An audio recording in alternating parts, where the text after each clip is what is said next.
കഥാപാത്രങ്ങൾ മണ്ടന്മാരാണ്. അത് കാരണം കൊണ്ട് അതിന്റെ ലോജിക്ക് നോക്കുന്നവരാണ് മണ്ടന്മാരാകുക. ഒരു ലെൻസ് മേടിക്കേണ്ടവരോ ഒന്നും സാധാരണ ഇതൊക്കെ വാടകയ്ക്ക് എടുക്കാറ്. സ്വന്തമായിട്ടൊരു ലെൻസ് മേടിച്ച പ്രൊഡ്യൂസറാണ്. ഞാൻ ആലോചിച്ചിട്ടിരുന്നത് 25 ദിവസം എന്ന് പറഞ്ഞ് ഷൂട്ട് ചെയ്തിട്ട് 75 ദിവസം ഷൂട്ട് ചെയ്തു. ശമ്പളം കൂടുതലൊന്നും തന്നില്ല, 25 ദിവസം ശമ്പളേ തന്നുള്ളൂ. ഞാൻ ആലോചിച്ചിരുന്നത് നമ്മള് 40 ദിവസം എന്ന് വിചാരിച്ചിട്ട് 70 ദിവസം ഷൂട്ട് ചെയ്തു, എന്നിട്ട് ആരും ഇങ്ങോട്ടൊന്നും തന്നില്ല.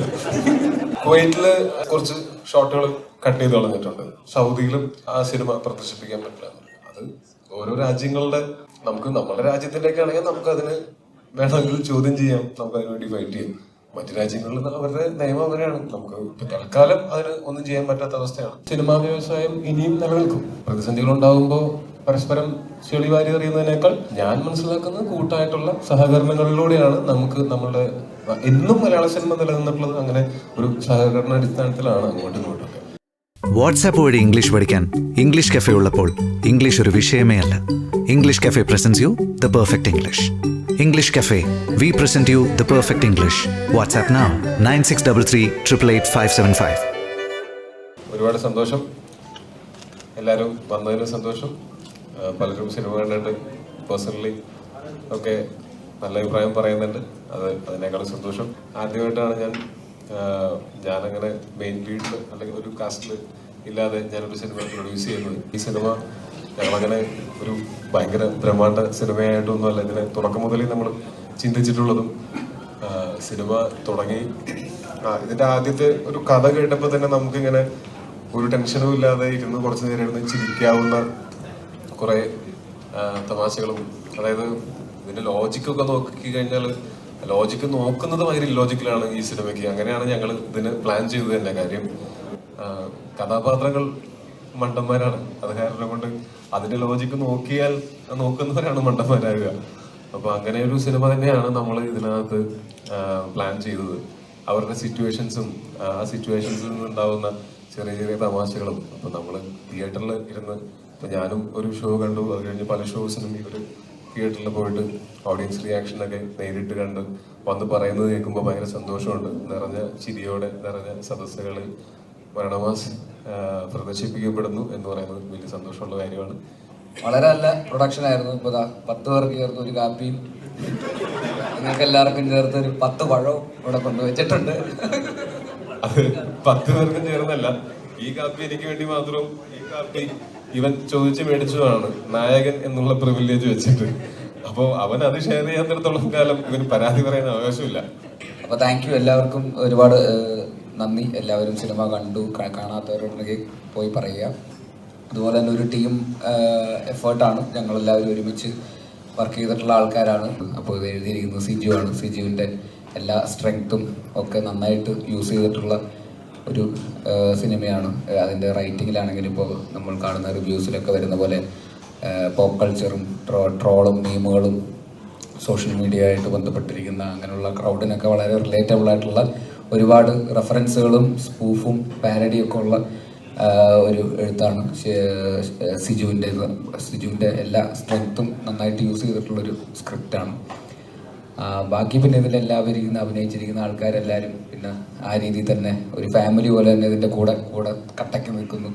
സുരേഷ് ഏട്ടൻ ഒക്കെ ആണെങ്കിലും ആദ്യം മുതലേ ഈ സിനിമയുടെ ഇപ്പം ആ പ്രൊഡക്ഷൻ ഫ്ലാറ്റിൽ നിന്ന് ഇറങ്ങുന്നേ ഇല്ല, അവിടെ തന്നെ അങ്ങനെ സിനിമ റിലീസായിട്ടും പോകുന്നില്ല. ഇത് സക്സസ് സെലിബ്രേഷൻ കഴിഞ്ഞിട്ടേ പോകുന്നു എന്നുള്ള രീതിയിലാണ് സുരേഷ് ഏട്ടൻ ഇതിൻ്റെ കൂടെ വെക്കുന്നത്. ആ രീതിയിൽ സുരേഷ് ഏട്ടനൊക്കെ ഞങ്ങളുടെ കൂടെ ഭയങ്കര ആക്റ്റീവായിട്ട് എല്ലാവർക്കും ആ സിനിമയോടൊക്കെ ഉള്ള ഒരു സ്നേഹവും എല്ലാവരും അങ്ങോട്ടും ഇങ്ങോട്ടും ഒക്കെ ഉള്ള ബന്ധങ്ങളുടെയൊക്കെ ഒരു പുറത്താണ് ഇതെല്ലാവരും അങ്ങനെ ഒരുമിച്ച് നിന്നത്. പിന്നെ സ്വാഭാവികമായിട്ടും പ്രൊഡക്ഷൻ ഞാൻ തമാശയായിട്ട് പല ഇൻ്റർവ്യൂസിലൊക്കെ പറഞ്ഞിട്ടുണ്ടെങ്കിലും പ്രൊഡക്ഷൻ എന്നുള്ള രീതിയിൽ ഒരുപാട് ബുദ്ധിമുട്ടുകൾ നേരിട്ടിട്ടുള്ള ഒരു സിനിമ കൂടിയാണ്. പറഞ്ഞതിനേക്കാളും ബജറ്റ് ഇച്ചിരി കൂടിപ്പോയിട്ടുണ്ട്. ഇച്ചിരിയല്ല, കുറച്ച്.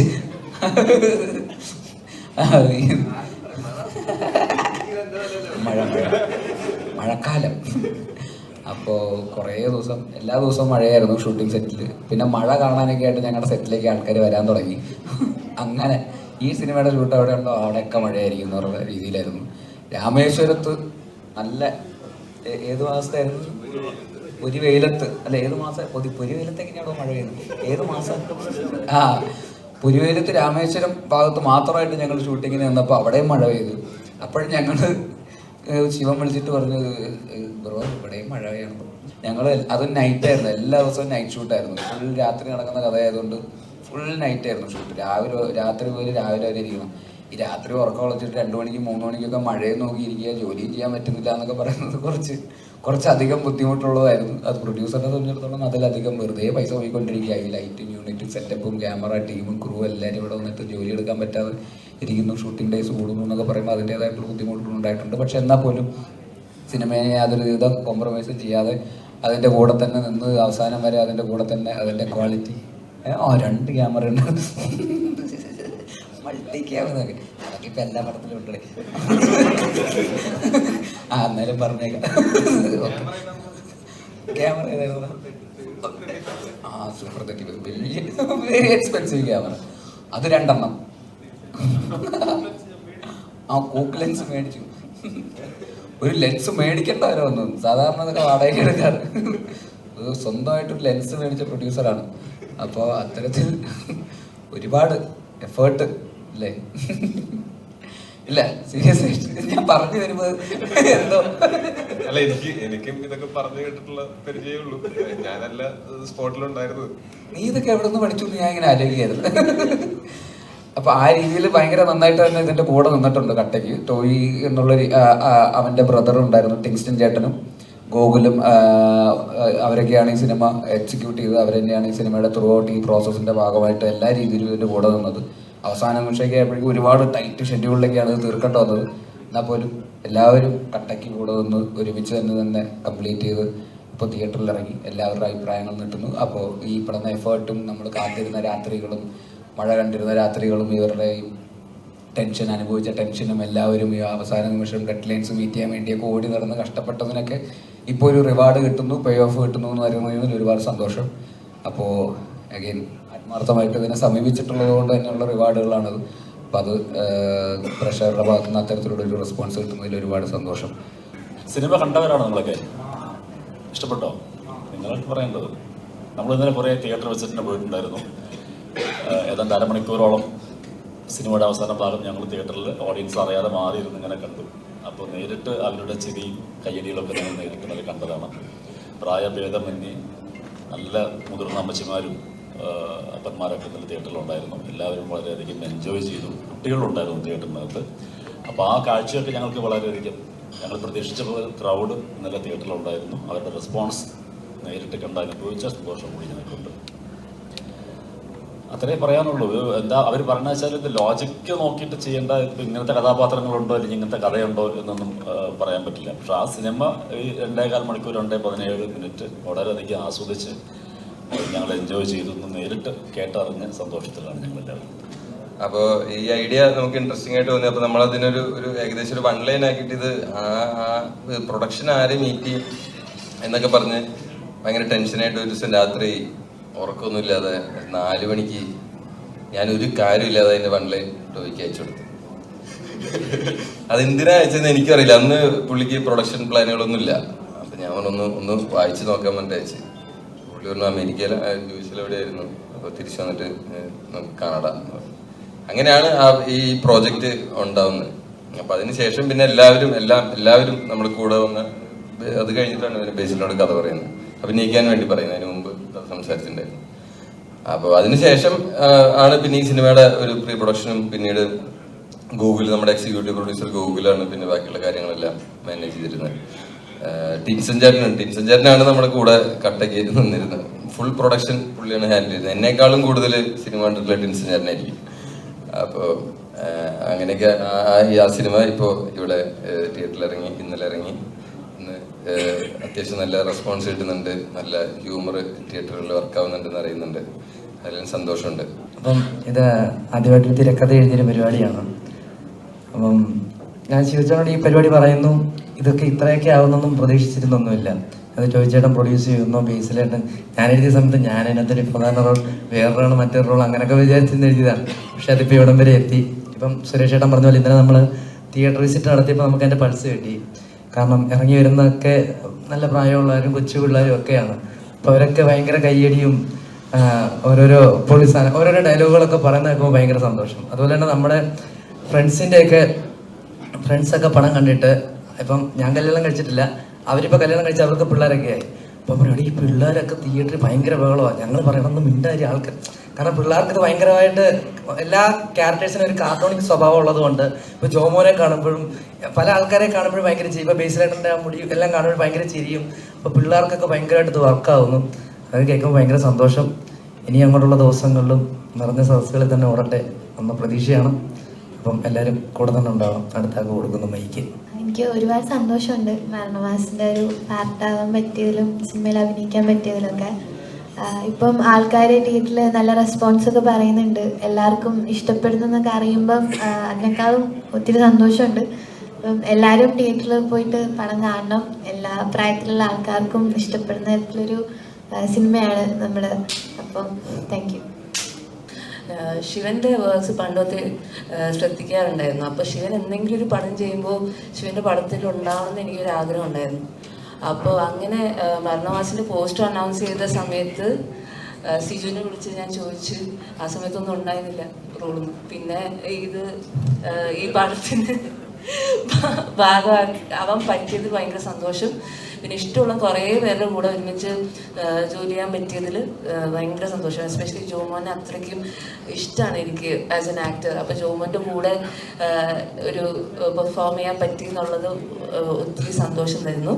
അപ്പോൾ ഒത്തിരി സന്തോഷം തരുന്ന ഒരു സിനിമയാണ്. അപ്പോൾ എല്ലാവരും തിയേറ്ററിൽ പോയി കാണുക, അത് സപ്പോർട്ട് ചെയ്യുക.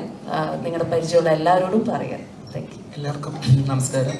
അപ്പം ഒത്തിരി സന്തോഷമുണ്ട്, പ്രത്യേകിച്ച് ഇത്രയും വലിയൊരു ബഡ്ജറ്റിൻ്റെ സിനിമ ഇറങ്ങുമ്പം അതിൻ്റെ ഭാഗമായിട്ട് എന്നെ ശിവേട്ടൻ വിളിച്ചു, ചേച്ചോട് സംസാരിച്ചു എന്നുള്ളത് ഒത്തിരി സന്തോഷമുണ്ട്. പിന്നെ ഇതുപോലെ ടോവിനോ ചേട്ടൻ ബേസിൽ ചേട്ടനൊക്കെ ഒരു കോമ്പിനേഷൻ ഉള്ളൊരു സിനിമയുടെ ഒരു പാർട്ടായിട്ട് വളരെ കുഞ്ഞു റോളാണ് ഞാൻ ചെയ്തത്. അതിൻ്റെയൊക്കെ ഭാഗമായിട്ട് പ്രത്യേകിച്ച് പ്രൊമോഷനൊക്കെ എന്നെ ഇൻവൈറ്റ് ചെയ്യുന്നത് കാണുമ്പോഴത്തേക്കും വലിയൊരു ചേർത്ത് പിടിക്കൽ തന്നെയാണ്. അത് ഈ സിനിമയുടെ അണിയറ പ്രവർത്തകരോട് എത്ര നന്ദി പറഞ്ഞാലും തീരില്ല. അപ്പോൾ എന്തായാലും എല്ലാവരും സിനിമ തിയേറ്ററിൽ പോയി കാണുക, സപ്പോർട്ട് ചെയ്യുക. Thank you. സമൂഹത്തിൽ നടക്കുന്ന കുറേ സംഭവങ്ങളുണ്ട്, സോഷ്യൽ മീഡിയയിൽ നടക്കുന്ന കുറേ സംഭവങ്ങളുണ്ട്. അത് നിങ്ങൾ പറഞ്ഞു വെച്ചിരിക്കുന്നത് ആർക്കും ഫീൽ ചെയ്യാതെ, ആർക്കും അത് എന്നാൽ എല്ലാവർക്കും മനസ്സിലാവുകയും ചെയ്യും, അല്ലെങ്കിൽ വലിയ വിവാദങ്ങളിലേക്ക് പോകാൻ സാധ്യതയുണ്ട്. അത് മനഃപൂർവ്വമാണ് അങ്ങനെ ഒരു ക്രിയേറ്റ് ഉണ്ടാകുക. കാരണം ഇപ്പോഴത്തെ എല്ലാ ഇഷ്യൂസും പറഞ്ഞു പോകുന്ന രീതിയാണ് പറഞ്ഞത്. പക്ഷെ നമുക്ക് എന്റർടൈൻ ചെയ്ത് വളരെ ചിരിയോടുകൂടി കാണാനും പറ്റുന്നുണ്ട്. അത്തരം ഒരു രീതി കൈക്കൊള്ളാനുള്ള കാരണം എന്തായിരുന്നു? അല്ല, ഞാൻ ആ ഒരു സമൂഹത്തിലാണ് ജീവിക്കുന്നത്. അപ്പം ആ സമൂഹത്തിലുള്ള കാര്യങ്ങൾ തന്നെ ആയിരിക്കും ഞാൻ സ്ക്രിപ്റ്റിനകത്തും എഴുതാൻ ശ്രമിച്ചിട്ടുള്ളത്. അത് കുറച്ച് കോമഡി, അതെൻ്റെ ഇഷ്ടമായിരുന്നു, കോമഡി ആയിരിക്കണം എന്നുള്ളത്. അപ്പോൾ അത് കോമഡിയിൽ കൂടെ തന്നെ പ്രസൻറ്റ് ചെയ്യുക എന്നുള്ളതായിരുന്നു അതിനുള്ള മേജറായിട്ടുള്ള കാര്യം. അത് ബാക്കി ആൾക്കാർക്ക് നമ്മൾ ആരെയും ഉപദ്രവിക്കാൻ വേണ്ടിയല്ല ഇത് ചെയ്തിരിക്കുന്നത്, നമ്മൾ ആരെയും കുറ്റപ്പെടുത്തുകയല്ല. ചില തെറ്റുകൾ എനിക്ക് തോന്നിയിട്ടുള്ളതിനെ കുറച്ച് കോമഡി ആയിട്ടാണ് പ്രസന്റ് ചെയ്തിരിക്കുന്നത്. ആ തോന്നല്ലേ ഇപ്പം സ്ക്രിപ്റ്റ് റൈറ്റർ തോന്നൽ ഉണ്ടായിട്ടുണ്ടല്ലോ, അങ്ങനെ ഒരു അനുഭവത്തിൽ നിന്നാണോ ഈ സ്ക്രിപ്റ്റ് ഉണ്ടാവുന്നത്? എല്ലാ അനുഭവങ്ങളാണല്ലോ നമുക്കല്ലെങ്കിൽ, എൻ്റെ അനുഭവം അല്ലെങ്കിൽ മറ്റൊരാൾക്കുള്ള അനുഭവങ്ങളൊക്കെ തന്നെയാണല്ലോ നമ്മളിത് എഴുതുന്നത്. ഈ സിനിമയ്ക്കകത്ത് മുഴുവൻ സംഭവങ്ങൾ എൻ്റെ ജീവിതത്തിൽ ഉണ്ടാവണമെന്ന് എനിക്കൊരിക്കലും പറയാൻ പറ്റത്തില്ല. അതെൻ്റെ സുഹൃത്തുക്കൾക്ക് അല്ലെങ്കിൽ ഞാൻ കണ്ടുള്ള മറ്റു വ്യക്തികൾക്ക് ഉണ്ടായിട്ടുള്ള പല കാരണങ്ങളായിരിക്കാം ഞാനകത്ത് ഉൾപ്പെടുത്തിയിട്ടുള്ളത്. പിന്നെ കോമഡി ഉള്ളൂ എന്നുള്ളത് അതിൻ്റെ ഒരു ഇതാണ്. അത് അല്ലല്ല, അമ്പലക്കുളത്തിൽ ഹലാൽ ചിക്കൻ ഇട്ടത് അത് ഒരു സംഭവത്തിൽ അങ്ങ് ചെയ്തതാണ്. അല്ലല്ല, അത് അങ്ങനെ എഴുതിയത് ഞാനല്ല, അത് വെച്ചിരുന്നത്. ഒരു ചിരിപ്പടം വേണമെന്ന് ഒരു നിർമ്മാതാവെന്ന നിലയിൽ ആളുകളത് ചിരിപ്പിക്കണം. ഈ സബ്ജക്ട് കേട്ടുകൾക്കും കുറെ ചിരിച്ചിട്ടുണ്ടാവും. ചിരിപ്പടം ഒരു പ്രൊഡക്ഷനിലേക്ക് ഇറങ്ങുമ്പോൾ ആൾക്കാരെ ഒന്ന് വേദനിപ്പിക്കാൻ നല്ല രീതിക്ക് എൻജോയ് ചെയ്ത് ആ തിയേറ്ററിൽ പോയിരുന്നവരെ ചിരിയെ കാണാനുള്ള ഒരു ആകാംക്ഷ ഉണ്ടായിരുന്നു ഈ സിനിമ പ്രൊഡ്യൂസ് ചെയ്യുന്ന സമയത്ത്. അങ്ങനെ ഭയങ്കരമായിട്ട് പ്ലാൻ ചെയ്തിട്ട് ആൾക്കാരെ ചിരിപ്പിച്ചേക്കാം എന്ന് വിചാരിച്ചിട്ട് അങ്ങനത്തെ ഒരു സ്ക്രിപ്റ്റ് നോക്കി അങ്ങനെയൊന്നും ഉണ്ടായതല്ല. പറഞ്ഞ പോലെ ശിവൻ ഞാൻ മിന്നൽ മുരളി ചെയ്യുന്ന സമയത്ത് ഞങ്ങൾ തമ്മിൽ നല്ല അടുപ്പമുണ്ട്. അപ്പോൾ അങ്ങോട്ടും ഇങ്ങോട്ടും ഈ പറയുന്ന തമാശകൾ മനസ്സിലാവുമ്പോൾ എളുപ്പമാണ്. നമുക്ക് എപ്പോഴും ഉള്ളൊരു കാര്യം എന്താണെന്ന് വെച്ചാൽ നമുക്ക് ഒരാളോട് ഒരു തമാശ പറഞ്ഞിട്ട് അത് എക്സ്പ്ലെയിൻ ചെയ്യേണ്ടി വരിക എന്ന് പറയുന്നതാണ് ഏറ്റവും വലിയ ഗതികേട് എന്ന് പറയുന്നത്. പക്ഷെ ഞങ്ങൾ ഒരുമിച്ചിരുന്ന് സംസാരിക്കുമ്പോൾ അങ്ങോട്ടും ഇങ്ങോട്ടും പറയുന്ന തമാശകൾ രണ്ടാമതൊരു വട്ടം പറയുകയോ എക്സ്പ്ലെയിൻ ചെയ്യേണ്ടിയോ വരാറില്ല. അതെന്നാൽ അങ്ങനെ ബുക്കിൽ എഴുതി വെച്ച് കാലാകാലം പറയാവുന്ന കോമഡികളൊന്നും അല്ലല്ലോ. നമ്മൾ ആ ഒരു ഇൻസ്റ്റന്റിൽ നമുക്ക് തോന്നുന്ന ഫൺ തോന്നുന്ന കാര്യങ്ങൾ അങ്ങോട്ടും ഇങ്ങോട്ടും പറയുകയും അത് മനസ്സിലാക്കുകയും അതേസമയം അതിൽ ഹേർട്ട് ആവാതിരിക്കുകയും മറ്റൊരാളെ ഹേർട്ട് ചെയ്യാൻ വേണ്ടിയിട്ട് തമാശകൾ പറയാതിരിക്കുകയും ഒക്കെ ചെയ്യുന്ന കുറെ നല്ല സുഹൃത്തുക്കൾ എനിക്കുണ്ട്. എനിക്ക് പേഴ്സണലി ഹ്യൂമർ സിനിമകൾ കാണാനായിട്ട് ഭയങ്കര ഇഷ്ടമുള്ള ഒരാളാണ്. എല്ലാതരം സിനിമകളും ഇഷ്ടമാണ്. പക്ഷെ ആരാണ് ഹ്യൂമർ ഇഷ്ടപ്പെടാത്തത്? എല്ലാവർക്കും ഹ്യൂമർ ഇഷ്ടമായിരിക്കും. പിന്നെ അങ്ങനെ ഒരു പ്രത്യേകിച്ച് ആൾക്കാരെ ചിരിപ്പിച്ചേക്കാം അല്ലെങ്കിൽ കരയിപ്പിച്ചേക്കാം എന്ന് വിചാരിച്ചിട്ടല്ല ഒരു സിനിമയും നമ്മൾ പ്ലാൻ ചെയ്യുന്നത്. ഈ സിനിമ ചെയ്യുന്ന സമയത്ത് ഇതിന്റെ ഈ ഒരു സിനിമ ഇങ്ങനത്തെ ഒരു ഡാർക്ക് ഹ്യൂമർ എന്നൊക്കെ പറയുന്ന അങ്ങനത്തെ ഒരു ജോൺറയിൽ നമ്മളൊരു സിനിമ ചിന്തിക്കുന്ന സമയത്ത് അതിനോട് മാക്സിമം നീതി പുലർത്തണം എന്നുണ്ടായിരുന്നു. അതിന് പറ്റിയ ആൾക്കാർ തന്നെയാണ് ഈ സിനിമയിൽ വർക്ക് ചെയ്തിട്ടുള്ള എല്ലാവരും. ഇപ്പോൾ നേരത്തെ പറഞ്ഞ പോലെ നമ്മളെ പ്രൊഡക്ഷന്റെ ഫ്ലാറ്റിൽ എല്ലാവരും കൂടെ ഇപ്പോഴും ഇരിക്കുന്നുണ്ടെങ്കിൽ അങ്ങോട്ടും ഇങ്ങോട്ടും പറയുന്ന തമാശകൾ മനസ്സിലാവുന്നതുകൊണ്ടാണ്. അപ്പോൾ അത് ഈ സിനിമയ്ക്ക് എന്താ പറയാ, അങ്ങനെ ഭയങ്കരമായിട്ട് നമ്മൾ അവകാശവാദങ്ങളോ അങ്ങനെ ഒന്നും പറയാനില്ല. ചിരി വരുത്താം എന്നുള്ളത് മാത്രമേ നമ്മൾ മുമ്പും ചിന്തിച്ചിട്ടുണ്ടായിരുന്നുള്ളൂ. ഇപ്പൊ അതിൽ സക്സീഡ് ആവുന്ന സമയത്ത് ഞങ്ങളെല്ലാവരും ഭയങ്കര ഹാപ്പിയാണ്. നമ്മൾ ആഗ്രഹിച്ച പോലെ തന്നെ തിയേറ്ററുകളിൽ നിറഞ്ഞ ചിരി നമുക്ക് കൃത്യമായിട്ട് അറിയാം. മറ്റ് ഏതൊരു ഇമോഷനും ആണെങ്കിൽ നമുക്ക് പിന്നീട് ആൾക്കാർ അഭിപ്രായം പറയുമ്പോഴേ നമുക്കത് മനസ്സിലാക്കാൻ പറ്റുള്ളൂ. പക്ഷെ ചിരി എന്ന് പറയുന്നത് നമുക്ക് പെട്ടെന്ന് നമുക്ക് തിയേറ്ററിൽ ഇരുന്നിട്ട് ഇൻസ്റ്റന്റ്ലി നമുക്ക് അതിന്റെ റിവാർഡ് കിട്ടുന്ന പോലെയാണ്. അത് വലിയ സന്തോഷമുള്ള കാര്യമാണ്. ഈ വിഷയങ്ങൾ കൈകാര്യം ചെയ്യുമ്പോൾ നിർമ്മാതാവെന്ന നിലയിൽ ഭയപ്പാടുണ്ടായിരുന്നു? അല്ല, അത് തമാശയൊക്കെ ആയിട്ട് ഞങ്ങൾ പറയായിരുന്നു. സീരിയൽ കില്ലേഴ്സിനെ ഈ സിനിമയിൽ കുറെ കളിയാക്കുന്നുണ്ട്. നാളെ സീരിയൽ കില്ലർമാരെല്ലാം കൂടെ പ്രൊട്ടസ്റ്റ് ചെയ്ത് വരുമോ എന്നുള്ളതൊക്കെ അങ്ങനെയൊക്കെ ഞങ്ങൾ തമാശയായിട്ട് അങ്ങോട്ടും ഇങ്ങോട്ടും പറഞ്ഞിട്ടുണ്ടെന്നല്ലാതെ ഒരു തമാശയിലൊന്നും ഒഫൻഡഡ് ആവേണ്ട കാര്യം ഇല്ലെന്നാണ് എനിക്ക് തോന്നുന്നത്. അത് നമ്മളെല്ലാത്തിലും ഭയങ്കര സെൻസിറ്റീവ് ആയി കഴിഞ്ഞാൽ തമാശകൾ പറയാൻ പറ്റില്ല. എനിക്ക് തോന്നുന്നു അത്രയും സെൻസിറ്റീവ് ആവാതെ ഇതങ്ങനെ ആരെയും വിഷമിപ്പിക്കാനോ ഉപദ്രവിക്കാനോ വേണ്ടി അല്ലാതെ അങ്ങനത്തെ ഒരു ഇന്റൻഷൻ ഇല്ലാതെ പറയുന്ന തമാശകളെ അങ്ങനത്തെ ഒരു രീതിയിൽ ഇന്റർപ്രറ്റ് ചെയ്യുന്നത് അതിനോട് ചെയ്യുന്ന ഭയങ്കരമായിട്ടുള്ള ഒരു ക്രൂരതയാണ്. നമുക്ക് തമാശകൾ പറയാനുള്ള ആ ഒരു സ്വാതന്ത്ര്യം, അത് അങ്ങനത്തെ ആക്ഷേപഹാസ്യത്തിലൂടെ നമുക്ക് പല കാര്യങ്ങളും ആൾക്കാരെ ചിന്തിപ്പിക്കാനും ചിരിപ്പിക്കുന്നതിനോടൊപ്പം തന്നെ ചിന്തിപ്പിക്കാനും ഒക്കെ പറ്റുന്നതാണ്. അത് ഞങ്ങളുടെ ഒരു തരത്തിലുള്ള ഞങ്ങളുടെ ഈ സൊസൈറ്റിക്ക് വേണ്ടി നമുക്ക് ചെയ്യാവുന്നത് ആരെയും ഹേർട്ട് ചെയ്യാതെ ചിരിപ്പിച്ചുകൊണ്ട് ചില കാര്യങ്ങൾ ഓർമ്മിപ്പിക്കാം എന്നുള്ളതാണ്. അതിന് നമുക്ക് ഇങ്ങനെ ഒരു ബാക്ക്ലാഷസ് ഉണ്ടാവുമെന്നൊന്നും നമ്മളങ്ങനെ ചിന്തിച്ചിട്ടുമില്ല. അങ്ങനെ ഒന്നും ഇതുവരെ ഉണ്ടായിട്ടുമില്ല. അപ്പൊ ഉണ്ടാവില്ലെന്ന് പ്രതീക്ഷിക്കുന്നു. ബഡ്ജറ്റ് കുറച്ച് കൂടിപ്പോയെന്ന് പറയുന്നത് മൈക്ക് വേണം. അപ്പൊ ബഡ്ജറ്റ് കുറച്ച് കൂടിപ്പോയെന്ന് പറയുന്നത് അപ്പൊ ബേസിൽ നമ്മൾ ഉച്ച സുഹൃത്താണ്. നിങ്ങളുടെ കോമ്പോ എന്ന് പറഞ്ഞാൽ പ്രഷർ എപ്പോഴും സോഷ്യൽ മീഡിയയിൽ ആഘോഷിക്കുന്നതാണ്. എപ്പോഴെങ്കിലും ചോദിച്ചിരുന്നു റെമുനറേഷൻ കുറച്ച് ചവിട്ടി പിടിച്ചുകൂടെ?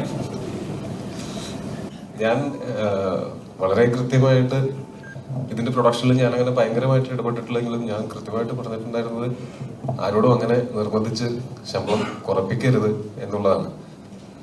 അതിലൊന്നാമത്തെ കാര്യം, എല്ലാവർക്കും പണിയെടുത്താൽ അവർ അർഹതപ്പെടുന്ന അവരുടെ പൈസ കിട്ടിയിരിക്കണം എന്നുള്ളത് എനിക്കും അറിയാവുന്നതാണ്. അത് കിട്ടാതിരിക്കുമ്പോൾ ഉണ്ടാകുന്ന വിഷമമൊക്കെ എനിക്ക് നല്ല കൃത്യമായിട്ട് അറിയാവുന്നതാണ്. ഞാൻ കൂടുതലും ഈ പറയുന്ന പോലെ ശമ്പളം മേടിക്കുന്ന അല്ലെങ്കിൽ ആ ക്രിയേറ്റീവ് ആയിട്ടുള്ള സൈഡിലാണ് ഞാൻ കൂടുതൽ വർക്ക് ചെയ്തിട്ടുള്ളത്. അതുകൊണ്ട് അവര് എങ്ങനെയൊക്കെ ചിന്തിക്കും, അവർക്ക് എന്തൊക്കെ ഫീൽ ആവും എന്നുള്ളതൊക്കെ എനിക്ക് ഈസിലി ചിന്തിക്കാൻ പറ്റും. അപ്പൊ അങ്ങനെ സൗഹൃദം മുതലെടുത്തുകൊണ്ട് ആരെക്കൊണ്ടും ശമ്പളം കുറപ്പിക്കരുത് എന്ന് നമുക്ക് ആഗ്രഹം ഉണ്ടായിരുന്നു. എല്ലാവർക്കും സാറ്റിസ്ഫൈങ് ആയിട്ടുള്ള സാലറി ഇതിനകത്ത് കിട്ടിയിട്ടുണ്ടെന്നാണ് ഞാൻ വിശ്വസിക്കുന്നത്. പിന്നെ സൗഹൃദം നമ്മൾ മുതലെടുത്തിട്ടില്ലെങ്കിൽ പോലും നേരത്തെ ഞാൻ പറഞ്ഞ പോലെ ഗുരു സാറിനെ പോലെ ഉള്ള ആൾക്കാർ, ഇപ്പോൾ ബേസിലാണെങ്കിലും സുരേഷ് ചേട്ടനാണെങ്കിലും ഇതിനകത്ത് വർക്ക് ചെയ്തിട്ടുള്ള എല്ലാവരും ഈ സിനിമ പരമാവധി ഈ പറഞ്ഞ പോലെ നമുക്ക് ഇതിനകത്ത് ഒരു ഡാർക്ക് ഹ്യൂമർ ഇവിടെ വന്നിട്ടില്ലാത്ത ജോണർ ചെയ്യുമ്പോൾ അതിനകത്ത് ചെറിയൊരു റിസ്ക് എലമെന്റ് ഉണ്ടെന്ന് അറിയാവുന്ന കാരണം കൊണ്ട് ആരും അമിതമായിട്ടുള്ള ശമ്പളം ഞങ്ങളോട് ചോദിക്കുകയോ അങ്ങനെ ശമ്പളത്തിന്റെ പേരിൽ ഇവിടെ അങ്ങനെ ഒരു സംസാരമേ ഉണ്ടായിട്ടില്ല. പിന്നെ മറ്റൊരു കാര്യം, ഞാൻ ഒരിക്കലും ഇവരുടെ ശമ്പളം കുറപ്പിക്കരുത് എന്ന് പറയാനും കാരണം നാളെ ഇവരും പ്രൊഡ്യൂസ് ചെയ്യും, എന്നെ അഭിനയിക്കാൻ വിളിക്കും. ഇപ്പൊ ഞാൻ കുറപ്പിച്ച അപ്പൊ ഞാൻ കുറയ്ക്കേണ്ടി വരും എന്നുള്ള കാരണം കൊണ്ട് തന്നെയാണ്.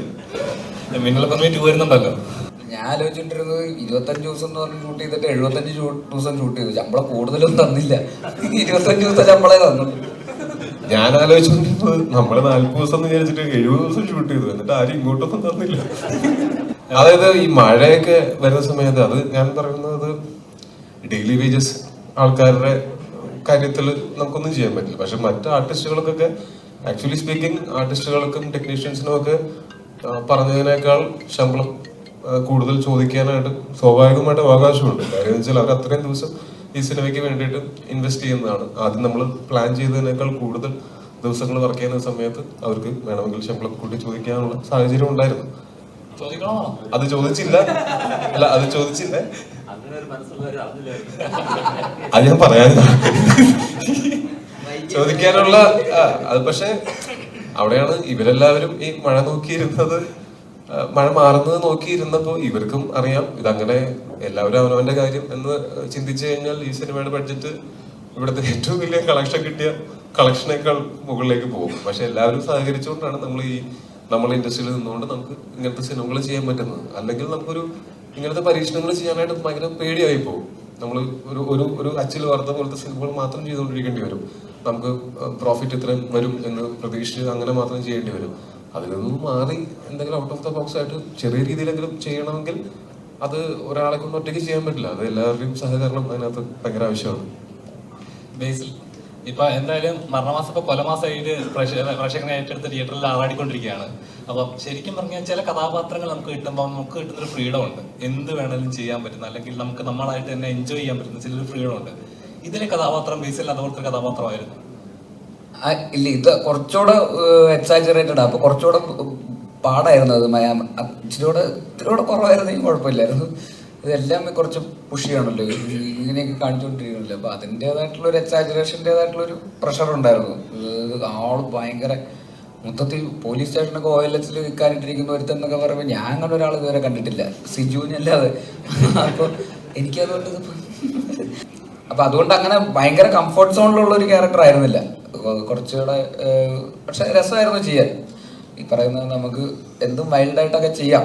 ഈ പറയുന്ന മറ്റേ തുടക്കത്തിലൊക്കെ ഉള്ള ആൾക്കാരൊക്കെ ഇങ്ങനെ വന്ന് നിൽക്കുമ്പോൾ ഇങ്ങനെ ചെവിയോ ആൾക്കാരുടെ ആരവ് ഇങ്ങനെയൊക്കെ കേൾക്കുന്നു പറഞ്ഞ പോലെ അങ്ങനെയൊക്കെ കുറച്ച് വൈൽഡായിട്ടൊക്കെ ചെയ്യാനുള്ള ഒരു ഓപ്പർച്യൂണിറ്റി ഉണ്ടായിരുന്നു. ശരിക്കും പറയാം, ഓഡിയൻസിന്റെ റിയാക്ഷൻസ് കാണുമ്പോൾ ഉണ്ടായിരുന്നു. പ്രതീക്ഷിച്ച റിസൾട്ട് തന്നെയാണ് ഓഡിയൻസിന് കിട്ടിയത്.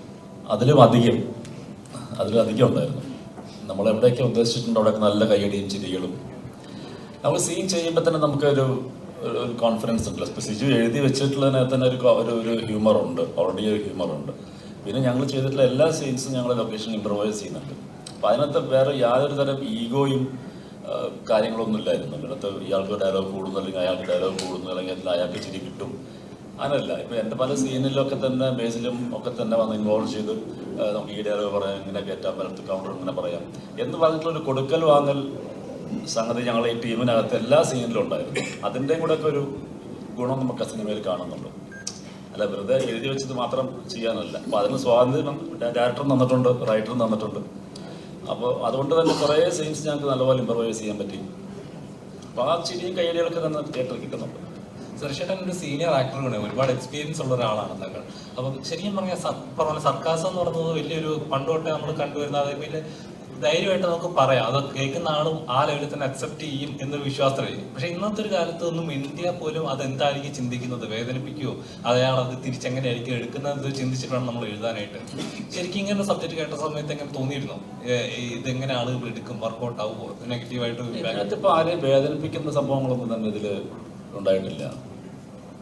എവിടെയും ഒരു സ്ഥലത്ത് പോലും ഉണ്ടായിട്ടില്ല. നമ്മളങ്ങനെ ആരും വേദനിപ്പിക്കാൻ ഉദ്ദേശിച്ചിട്ടില്ല. ഇതൊരു എന്റർടൈനർ അത്രയേ ഉള്ളൂ. ഫൈറ്റിന്റെ ഇടയിൽ ബേസിലിനെ കുറച്ച് ഇടി കിട്ടിയപ്പോഴാണ് ശരിക്കും വേദനിച്ചത് നമുക്ക്. അല്ലാതെ സിനിമയിൽ സ്ക്രിപ്റ്റിലൂടെ നമ്മൾ ആരെയും വേദനിപ്പിക്കാനോ അല്ലെങ്കിൽ അങ്ങനത്തെ സബ്ജക്റ്റ് അല്ലല്ലോ ഇത് ഇങ്ങനെ കുറേ ഉണ്ടാക്കി വെച്ചിട്ടുള്ള ഒരു കാർട്ടൂൺ ക്യാരക്ടേഴ്സാണ്. എനിക്കതിൻ്റെ തുടക്കം എനിക്കിപ്പോഴും ഞാൻ പറഞ്ഞില്ല, ഇതിൽ ഒരു ബസ് കണ്ടക്ടർ, ബസ് ഡ്രൈവറുടെ ഒരു വേഷമാണ്. എന്നെ കണ്ടിട്ട് വേറൊരാൾ ഇങ്ങനെ ഒരു ബസ് ഡ്രൈവറുടെ വേഷത്തിൽ വിളിക്കുന്ന എനിക്ക് തോന്നുന്നില്ല. ഞാൻ ആലോചിച്ചപ്പോൾ എനിക്ക് തോന്നുന്നത് ഞങ്ങൾ നടികർ എന്ന ഒരു സിനിമയിലായിരുന്നു ഞാൻ ടോവിയൊക്കെ കൂടുതൽ അടുക്കുന്ന ഒരു സമയം. ഇപ്പോൾ ടോവിയാണ് ഇതിൻ്റെ പ്രൊഡ്യൂസർ. ചിലപ്പോൾ അങ്ങനെ ഒരു ക്യാരക്ടർ ലിസ്റ്റ് വന്നപ്പോഴത്തേക്കും ചിലപ്പോൾ ഒരു സജഷനും പറഞ്ഞിട്ടുണ്ടായിരിക്കണം, അതിനെ സംവിധായകനും ഓക്കെ പറഞ്ഞിട്ടുണ്ടായിരിക്കണം, അങ്ങനെയായിരിക്കും. അല്ലാതെ ഇപ്പോൾ അതായത് സുരേഷ് ചേട്ടനെ ഞാനും പേഴ്സണലി പരിചയപ്പെടുന്ന ഒരു 2 കൊല്ലമൊക്കെ ആയിട്ടുള്ളൂ. ഞങ്ങൾ തമ്മിൽ പേഴ്സണലി ഒരുമിച്ച് അത്രയും സമയം ചെലവഴിച്ചിട്ടൊക്കെ. ഈ നടികറിനും കുറച്ചു മുമ്പ് നമ്മളങ്ങനെ ആണ് ഞങ്ങൾ പരിചയപ്പെട്ടതും സമയം സ്പെൻഡ് ഒക്കെ ചെയ്തിട്ടുള്ളത്. അപ്പൊ എനിക്ക് പേഴ്സണലി എൻ്റെ എക്സ്പീരിയൻസ് എന്ന് വെച്ചാൽ നമ്മൾ ഈ സിനിമയിൽ കാണുന്ന സുരേഷ് ചേട്ടനെ അല്ല അല്ലെങ്കിൽ സുരേഷ് ചേട്ടനെ അങ്ങനെ ഒരു സ്റ്റീരിയോ ടൈപ്പ് ചെയ്തിട്ടുണ്ടെന്ന് തോന്നുന്നു പലപ്പോഴും. ഈ പറഞ്ഞ പോലെ കൺവിൻസിങ് സ്റ്റാർ എന്ന് പറഞ്ഞിട്ടും അല്ലെങ്കിൽ എന്തെങ്കിലും വില്ലൻ വേഷങ്ങളിലോ ചതിക്കുന്ന ആളായിട്ടോ അങ്ങനെയൊക്കെ കുറെ നമ്മൾ കണ്ടിട്ടുണ്ട്. പക്ഷെ നേർ വിപരീതമാണ് പുള്ളി. ശരിക്കും ഒരുമിച്ച് നമ്മൾ സംസാരിക്കുന്ന സമയത്ത് അങ്ങനത്തെ ഒരു സീരിയസ് ആയിട്ടുള്ള ഒരാളോ അങ്ങനത്തെ ആളും അല്ല. നമുക്ക് എല്ലാവർക്കും കൂടുതൽ സമയം സ്പെൻഡ് ചെയ്യാനായിട്ട് ഭയങ്കര ഇഷ്ടമുള്ള ആളാണ് സുരേഷ് ചേട്ടൻ. തങ്കക്കുടമാണെന്നാണ് ഞങ്ങൾ അങ്ങോട്ടും ഇങ്ങോട്ടും സുരേഷ് ചേട്ടനെ പറ്റി പറയുമ്പോൾ പൂക്കിയാണ്. അത് ഒരാളോട് നമുക്ക് അങ്ങനെ ഒരു ഇഷ്ടം തോന്നുന്നത് വെച്ചാൽ അവരോട് സമയം സ്പെൻഡ് ചെയ്യുമ്പോൾ ഒരു നെഗറ്റിവിറ്റിക്കും അവിടെ യാതൊരു സ്ഥാനവുമില്ല. ഇതുവരെ സുരേഷ് ചേട്ടൻ ആരെയെങ്കിലും പറ്റി മോശപ്പെട്ട കാര്യങ്ങൾ പറയുന്നതോ ആരെയെങ്കിലും കുറ്റം പറയുന്നതോ അങ്ങനത്തെ ഒരു രീതിയിലുള്ളൊരു വികാരഭരിതമായിട്ട് അങ്ങനെ സംസാരിക്കുന്നതോ ഒന്നും ഞാൻ കണ്ടിട്ടില്ല. എല്ലാ കാര്യങ്ങളും ഭയങ്കര ലൈറ്റ് ആയിട്ടും അതിന്റെ ഒരു ഹ്യൂമർ സൈഡിൽ വരുന്നത്. അതിപ്പോ ഏത് പ്രായത്തിലുള്ള ആൾക്കാരുടെ കൂടെ വേണമെങ്കിലും ഇരുന്ന് ചില്ല് ചെയ്യാവുന്ന പോലത്തെ അങ്ങനത്തെ ഒരു ആളാണ് സുരേഷ് ചേട്ടൻ. പക്ഷെ ആ ഒരു സുരേഷ് ചേട്ടന്റെ ആ ഒരു സൈഡ് ഇത്രയും കാലമായിട്ടും എന്തുകൊണ്ടാണ് എക്സ്പ്ലോർ ചെയ്യപ്പെടാത്തത് എന്നുള്ളതാണ് ഞാൻ പുള്ളിനെ പരിചയപ്പെട്ടപ്പോൾ മുതൽ ചിന്തിച്ചിട്ടുള്ളത്. നടികർ ചെയ്യുന്ന സമയത്തും ഞങ്ങൾ ചിന്തിച്ചിട്ടുള്ളത് എന്തുകൊണ്ട് ഇത്രയും കാലമായിട്ടും അത് എക്സ്പ്ലോർ ചെയ്യപ്പെട്ടിട്ടില്ല എന്നുള്ളതാണ്. അപ്പൊ ഈ ക്യാരക്ടറിന് ജിക്കു എന്ന് പറയുന്നത് റൊപ്പിന്ന് ഇറക്കിയിട്ട് വേണം അത് എക്സ്പ്ലോർ ചെയ്യാനായിട്ട്. അപ്പൊ ജിക്കു എന്നുള്ളൊരു ക്യാരക്ടർ വന്നപ്പോൾ അതിൽ സുരേഷ് ചേട്ടൻ എന്നുള്ളൊരു ഓപ്ഷൻ വന്നപ്പോൾ നമുക്ക് ആർക്കും അതിനകത്ത് യാതൊരു ഡൗട്ടും ഉണ്ടായിരുന്നില്ല. ഒരു പ്രൊഡ്യൂസർ എന്ന നില ചോദിക്കുകയാണ്. അപ്പൊ ഒരു പ്രൊഡ്യൂസർ ആകുമ്പോൾ ഒരു സിനിമയിലെ എല്ലാ ഭാഗങ്ങളും നോക്കണമല്ലോ. ഇപ്പൊ എവിടെ നിന്നൊക്കെ ഒരു കാരണം നേട്ടങ്ങളെക്കാൾ എവിടെ നിന്നൊക്കെ അടി വരുന്നതെന്നായിരിക്കും ആദ്യം ചിന്തിക്കുന്നത്. അപ്പം ഇതിനകത്ത് നാഗസൈനേന്ദ്രയുടെ ഒരു ഫോട്ടോ കാണിച്ചിട്ടുണ്ട്. കാരണം കഴിഞ്ഞ തന്നെ ഒപ്പം സിനിമയിൽ നടന്ന ഒരു ഇഷ്യൂസ് അറിയാലോ. അപ്പം അതിനെ പെർമിഷൻ എടുത്തിട്ടുണ്ടായിരുന്നോ? പെർമിഷൻ എടുക്കാതെ എങ്ങനെയാണ് അവരുടെ ശബ്ദം ഈ സിനിമയിൽ വരുന്നത്? അത് അവര് തന്നെ നമുക്ക് സിജു ചെന്ന് കഥ പറഞ്ഞ് മനസ്സിലാക്കി അവരുടെ അനുവാദത്തോടെ തന്നെയാണ് നമ്മൾ ഈ സിനിമയിലെ ഫോട്ടോ ഉപയോഗിച്ചിട്ടുള്ളതും അതിനകത്തുള്ള ആ ശബ്ദം കേൾക്കുന്നത്. അത് അവര് തന്നെ ഡബ് ചെയ്തിരിക്കുന്നതാണ്. വളരെ അല്ലേ? അല്ല, ചോദിക്കാൻ പറ്റില്ല. ഇതേ ആള് തന്നെ നേരത്തെ ഒരു പടം കണ്ടായിരുന്നോ? സത്യം പറ. ഞാൻ കണ്ടില്ല. എന്നാണ് ബുക്ക് ചെയ്തിരിക്കുന്നത്. ട്രെയിലർ മാത്രം കണ്ടിട്ടുള്ളൂ. അല്ല, ചോദിക്കാൻ കാരണം ഇതേ ആള് തന്നെ മറ്റൊരു സിനിമയിലെ ശബ്ദം ഉപയോഗിച്ച് പരാതി കൊടുത്തിട്ടുണ്ടായിരുന്നു. അതുകൊണ്ടാണ് ചോദിച്ചത്. നമ്മള് അതൊരു പ്രൊഡ്യൂസറായിട്ട് ചിന്തിക്കുമ്പോ എന്നുള്ളത് മാത്രമല്ല, എങ്ങനെ ചിന്തിച്ചാലും ഒരാളുടെ അനുവാദമില്ലാതെ അവരുടെ ശബ്ദമോ രൂപമോ ഉപയോഗിക്കുന്നത് ഒരു ശരിയായ കാര്യമല്ലല്ലോ. അപ്പൊ നമുക്ക് ഇതിനകത്ത് എന്തൊക്കെ ഇത് മാത്രമല്ല ഒരുപാട് കാര്യങ്ങൾക്ക് നമുക്ക് അങ്ങനത്തെ പെർമിഷൻസും റൈറ്റ്സും ഒക്കെ അക്വയർ ചെയ്യേണ്ടി വന്നിരുന്നു. അതൊക്കെ ചെയ്തിട്ട് തന്നെയാണ് നമ്മളത് ചെയ്തിരിക്കുന്നത്. അല്ലാതെ ചെയ്യുന്നത് ഒരു എത്തിക്കലി റോങ് ആയത് കാരണം കൊണ്ട്. പിന്നെന്ന് വെച്ചാല് ഞങ്ങൾക്ക് ഇപ്പൊ സിജു ആദ്യം പറഞ്ഞ സമയത്ത് ഇത് എങ്ങനെയായിരിക്കും എന്നൊന്നും നമുക്കറിയില്ലായിരുന്നു. പക്ഷെ നമ്മളിങ്ങനെ ഒരു ആവശ്യമായിട്ട് ചെന്നപ്പോൾ കൃത്യമായിട്ട് കാര്യങ്ങള് നേരെ പോ, അത്രേ ഉള്ളൂ. Very simple. നമുക്ക് അങ്ങനെ എന്താ പറയാ, ഈ സിനിമയ്ക്ക് അങ്ങനെ ഒരു സൗണ്ട് കൊണ്ട് മാത്രം ആ പ്രസൻസ് ആ ഫോട്ടോ കാണിക്കുമ്പോൾ മുതൽ പിന്നെ ആ ക്യാരക്ടർ അതിലുണ്ടായിട്ടുള്ള ആ ഹ്യൂമർ എന്ന് പറയുന്നത് ത്രൂ ഔട്ട് സിനിമയിലും ഉണ്ട്. അത് നമുക്ക് വേറെ ആരുടെയെങ്കിലും ശബ്ദം വെച്ച് അത് അച്ചീവ് ചെയ്യാൻ പറ്റുമായിരുന്നു എന്ന് ചോദിച്ചാൽ എനിക്കറിയില്ല. ഇത് തന്നെയാണ് അതിന്റെ റൈറ്റ് പരിപാടി. സീരിയസ് കഥാപാത്രമായിട്ട് പെട്ടെന്ന് ട്രാക്ക് മാറ്റി ഇതിൽ ഒരു ക്ലിക്കിൽ രണ്ട് ദിശയായിട്ട് പോകുന്നത്.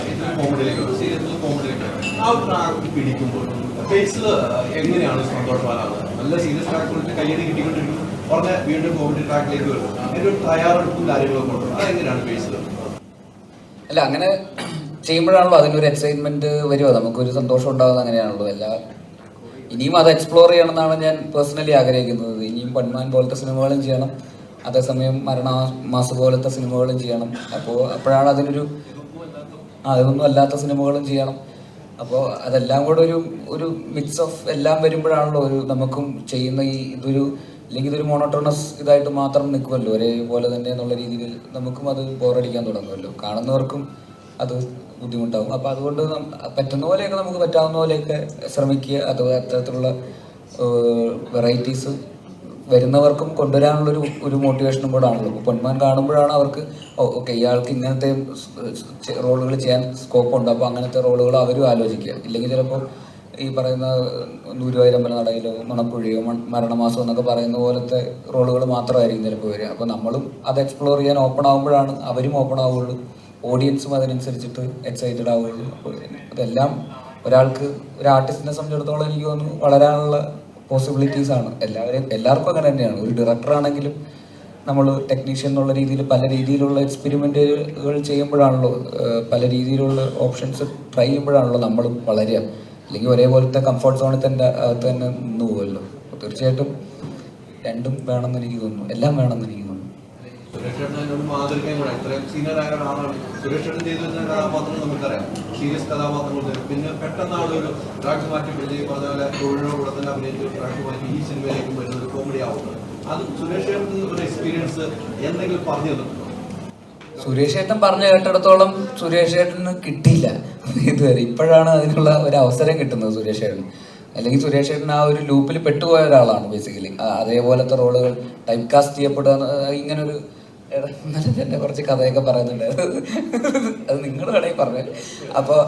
അപ്പോൾ ഇങ്ങനത്തെ ഒരു സീനുണ്ട്, അപ്പോൾ അതിനൊരാളെ വിളിക്കണം, അതിനൊരു എക്സ്പേർട്ടായിട്ടുള്ള ഉത്തരവാദിത്തത്തോടെ ചെയ്തു കൊടുക്കപ്പെടുന്ന ഒരാൾ വേണം എന്ന് അവർക്ക് തോന്നിക്കഴിഞ്ഞാൽ അപ്പം തന്നെ സുരേഷ് ഏട്ടനെ വിളിക്കും. കോട്ടൊക്കെ ഇടിപ്പിച്ച് വന്ന് പറ്റിക്കുക, ഒരു ചതി, ചെറിയൊരു ചതി. അപ്പോൾ അതപ്പോൾ അങ്ങനെ പിന്നെ അത് ആദ്യം അങ്ങനെ ഒരു ഇതിലേക്കൊക്കെ പോയി. പിന്നെ ഇപ്പോഴാണ് സുരേഷ് ഏട്ടൻ 2.0 റിവീൽ ആവപ്പെടുന്നത്. അപ്പോൾ ഇനി അങ്ങോട്ട് സുരേഷ് ഏട്ടന് എല്ലാ തരത്തിലുള്ള റോളുകളും വരും എന്ന് തന്നെയാണ് ഞാൻ വിശ്വസിക്കുന്നത്. കോമഡിയും പ്രോപ്പർ ക്യാരക്ടർ റോൾസും അല്ലാത്ത പറയുന്ന കുറച്ച് വില്ലനി ആയിട്ടുള്ള റോൾസും എല്ലാം ഇനി വരാനുള്ള ഓപ്പർച്യൂണിറ്റി ഞാൻ വാതിൽ മലർക്കെ തുറന്നു നടക്കുകയാണെന്നാണ് എനിക്ക് തോന്നുന്നത്. ബേസിലിൻ്റെ അടുത്ത പടത്തിൽ നല്ലൊരു വേഷം ചെയ്യുന്നുണ്ട് ഞാൻ. അത് ഇവിടെ വെച്ച് റിവീൽ ചെയ്യാണ്. അതൊരു ബാധ്യതയും അതോടെ എന്തെങ്കിലും തരും. അത് പറയാൻ പറ്റില്ല. ഞാൻ മെസ്സേജ് അയച്ചുതരാം, വാട്സപ്പിൽ അയച്ചുതരാം. ഒന്നുമില്ല, ഒരു സീസണിൽ സ്ഥിരമായിട്ട് ബലാത്സംഗം ആ പരിപാടിയൊക്കെ ആയിരുന്നു. ഞാനങ്ങനെ ആലോചിക്കും എന്തിനാ എന്നെ വിളിക്കുന്നത് സ്ഥിരമായിട്ട്. അങ്ങനെ ഏതോ ഒരു നമ്മുടെ നന്ദി എന്ന് പറയുന്നത് നമ്മുടെ ഒരു നായിക ഉണ്ടായിരുന്നല്ലോ പണ്ട്, നമ്മുടെ കരുവാടി കുട്ടനുള്ള നായിക. അതിലും ബലാത്സംഗം പരിപാടി ഉണ്ടായിരുന്നു. അത് കഴിഞ്ഞ് 3 പടം അടുപ്പിച്ച് ഞാനായിരുന്നു. 3ാമത്തെ സിനിമ എത്തിയപ്പോൾ അവർ വെച്ചു ഇതിലും നിങ്ങളാണോ? അപ്പോൾ ഞാൻ പറഞ്ഞു ഇവിടെ ചിലപ്പോൾ അധികം ആൾക്കാർക്ക് ഇത് അറിയില്ലായിരിക്കാം, അതുകൊണ്ടാണ് നമുക്ക് പെട്ടെന്ന് അധികം ടേക്ക് പോകാതെ പെട്ടെന്ന് പണി തീർക്കാന്ന് പറഞ്ഞത് എന്ന് പറഞ്ഞൊരു 3-4 പടം അടുപ്പിച്ച് ഞാൻ അവരുടെ കൂടെ ഉണ്ടായിട്ടുണ്ട്. അപ്പോൾ അതിലൊക്കെ പ്രത്യേകിച്ച് ഇപ്പോൾ അയാളെ കണ്ടു കഴിഞ്ഞാൽ അയാൾ നല്ല ബലാത്സംഗം പേരിനായിരിക്കും. അങ്ങനെയൊന്നും അല്ല കണ്ട അതൊന്നും ആയിരിക്കില്ല. പക്ഷെ അങ്ങനെ ഒരു ട്രെൻഡ് ഒരു സമയത്ത് അങ്ങനെ ഒരു ത്രോട്ട് തന്നെയായിരുന്നു. മാറി ഒരുപാട് മാറി. ആർട്ടിസ്റ്റ് തയ്യാറാവുന്നത് മാത്രമല്ല, അത് ഓഡിയൻസ് അക്സെപ്റ്റ് ചെയ്യുന്നുണ്ട് എന്നുള്ളതാണ് എൻ്റെ ഏറ്റവും വലിയ പോയിന്റ്. പണ്ടും എല്ലാ ആർട്ടിസ്റ്റിനും ആഗ്രഹം ഉണ്ടായിരിക്കും, പക്ഷെ ഇത് ഓഡിയൻസ് ഇയാൾ അക്സെപ്റ്റ് ചെയ്യുമോ എന്നുള്ളൊരു പേടി കാരണം പ്രൊഡ്യൂസർ അല്ലെങ്കിൽ ഡയറക്ടർ സമ്മതിക്കില്ലായിരിക്കും. അതായിരിക്കാം അങ്ങനെ സ്ഥിരം വില്ലൻ അല്ലെങ്കിൽ സ്ഥിരം ഫൈറ്റ് എന്നൊക്കെ പറഞ്ഞിട്ട് അങ്ങനെ തന്നെ മാറിപ്പോകുന്നത് അതുകൊണ്ടായിരിക്കും. ആരും അങ്ങനെ ശ്രമിച്ചിട്ടില്ല. ഈ ടൈപ്പ് കാസ്റ്റ് ആവുന്നത് ഒരുപക്ഷെ ഡയറക്ടർക്ക് ഒരു വില്ലൻ ക്യാരക്ടറെ കണ്ടുപിടിക്കാൻ ഒത്തിരി എഫേർട്ട് എടുക്കാൻ പറ്റില്ലാത്തതുകൊണ്ടാണോ, അതോ ഇയാൾ തന്നെ മതി അതാകുമ്പോൾ എനിക്ക് അധികം എഫേർട്ട് എടുക്കണ്ടല്ലോ എന്ന് എഴുതിയിട്ടാണോ ഒരാളെ തന്നെ എപ്പോഴും കണ്ടിന്യൂസ് ആയിട്ട് വിളിക്കുന്നത്? അതാണത്, ഓഡിയൻസിന്റെ അക്സെപ്റ്റൻസി ഉണ്ട് ഇവർക്കുണ്ട് എന്നുള്ളത് കൊണ്ടായിരിക്കാം. ഞങ്ങള് ജോണി ആന്റണിയുടെ ഒരു പടം തുറുപ്പ് വിടാനാണ്, അതിൽ അഭിനയിക്കാൻ സമയത്ത് പട്ടണത്തിൽ ഭൂതം രാജൻ പി ദേവും ഞാനൊക്കെ ഉണ്ടായിരുന്നത്. അപ്പോൾ ഞങ്ങൾ നല്ല രീതിയിൽ കാണിച്ചുകൊണ്ടിരിക്കുകയാണ്. ഏതോ ഒരു സീനിലാണ് ഞങ്ങൾ ഒരു വില്ലൻ ഷെയ്ഡിലേക്ക് ക്യാരക്ടേഴ്സ് മാറുന്നത്. അപ്പോൾ ജോണിയോട് ചോദിച്ചു, ജോണി അപ്പോൾ ഈ സീനിലായിരിക്കും ഓഡിയൻസ് അറിയുന്നത് ഞങ്ങളായിരിക്കും ഇതിൻ്റെ പുറകിൽ നിന്നല്ലേ? അപ്പോൾ ജോണി പറഞ്ഞു, ഞാൻ ശ്രമിച്ചുകൊണ്ടിരിക്കുകയാണ്, കാരണം നിങ്ങളെ കാണിക്കുമ്പോൾ തന്നെ അറിയും, ഞാൻ ഇതുവരെ എങ്ങനെയും എത്തിക്കാൻ പറ്റുന്നത് ശ്രമിച്ചു നോക്കുക എന്ന് പറയുന്ന പോലെ ഓരോരുത്തർക്കും ഒരു ഇമേജ് ഉണ്ട്. ഇപ്പൊ അതൊക്കെ മാറി വരുന്നു. ഇപ്പൊ ഓഡിയൻസ് എല്ലാ ടൈപ്പ് ക്യാരക്ടേഴ്സ് അക്സെപ്റ്റ് ചെയ്യുന്നു. ഞാനങ്ങനെ സ്റ്റേജിൽ വെച്ച് പബ്ലിക്കായിട്ട് അല്ലെങ്കിലും ഇവനെ ഞാൻ പലപ്പോഴായിട്ട് ഗിഫ്റ്റുകൾ കൊടുക്കാറുണ്ട്. ഇനി ഞാൻ ഗിഫ്റ്റ് വരുമ്പോ നിങ്ങളെ വിളിച്ച് പറയുന്നതായിരിക്കും. ഇവന്റെ അടുത്ത് വന്ന് ഇവന്റെ പെർഫ്യൂം ഒന്ന് മണത്ത് നോക്കൂ, അത് ആര് ഗിഫ്റ്റ് തന്നാടാ? അതായത് ഞാൻ ഇവന്റെ അടുത്ത് ഞാൻ വെറുതെ ഇങ്ങനെ പറഞ്ഞു, അതായത് ഗൾഫിലൊക്കെ ഉള്ള നമ്മുടെ സുഹൃത്തുക്കളുണ്ടെങ്കിൽ അവർ വരുമ്പോ ഞാൻ ചോദിക്കും നമ്മുടെ പെർഫ്യൂമിനൊക്കെ എന്താ വില എന്ന് ചോദിച്ചു കഴിഞ്ഞാൽ അവര് നമുക്കൊരു പെർഫ്യൂമൊക്കെ മേടിച്ചോണ്ട് വരും എന്ന് ഞാൻ ഇവന്റെ അടുത്ത് പറഞ്ഞു. പിന്നത്തെ ആഴ്ച ഞാൻ ദുബായിക്ക് ഏതോ പടത്തിന്റെ ARMന്റെ പ്രൊമോഷന് പോകാൻ സമയത്ത് ഇവൻ അവിടെ പെർഫ്യൂമിനൊക്കെ എന്തായിരിക്കും വില മേടിച്ചു കൊടുത്തതാണത്. ഞാനാണ് ഇവന്റെ സാമ്പത്തിക ഉപദേഷ്ടാവ്. അത് എനിക്ക് തന്നെ പിന്നീട് പലപ്പോഴും പണിയായിട്ട് തിരിച്ചടിയായിട്ട് വന്നിട്ടുണ്ട്. ഈ പടത്തിൽ ഉൾപ്പെടെ എനിക്ക് തിരിച്ചടിയായിട്ട് വന്നിട്ടുണ്ട്. ടോവിനോ ഇപ്പൊ സിനിമകളെല്ലാം സോറി പ്രദർശിപ്പിക്കുന്നത്, പക്ഷെ UAE-ലും സൗദിയിലും ഇത് പ്രദർശിപ്പിക്കുന്നില്ല. അതിന്റെ UAE-ലുണ്ട്, കുവൈറ്റിൽ ഇത് വാർത്ത വന്നായിരുന്നു. UAE-ലല്ല, കുവൈറ്റില് കുറച്ച് ഷോട്ടുകൾ കട്ട് ചെയ്ത് കളഞ്ഞിട്ടുണ്ട്. സൗദിയിലും ആ സിനിമ പ്രദർശിപ്പിക്കാൻ പറ്റില്ല. അത് ഓരോ രാജ്യങ്ങളുടെ, നമുക്ക് നമ്മുടെ രാജ്യത്തിലേക്ക് ആണെങ്കിൽ നമുക്ക് അതിന് വേണമെങ്കിൽ ചോദ്യം ചെയ്യാം, നമുക്ക് അതിന് വേണ്ടി ഫൈറ്റ് ചെയ്യാം.